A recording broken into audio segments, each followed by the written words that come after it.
নমস্কার বন্ধুরা, পৌষ সংক্রান্তি বা মকর সংক্রান্তির অনেক অনেক শুভেচ্ছা। এটি একটি বাঙালিদের বড় উৎসব, পিঠেপুলি খাওয়ার দিন। সবাই এই দিনগুলোর জন্য অপেক্ষা করে থাকে।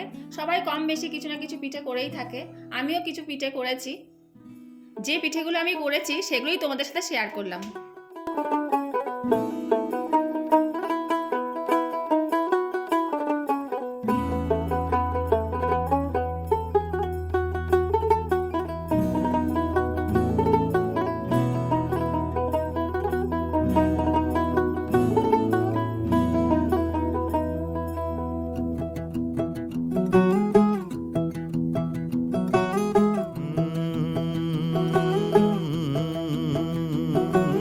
कागज के दो पंख लेके उड़ा चला जाए रे, जहाँ नहीं जाना था ये वहीं चला हाय रे।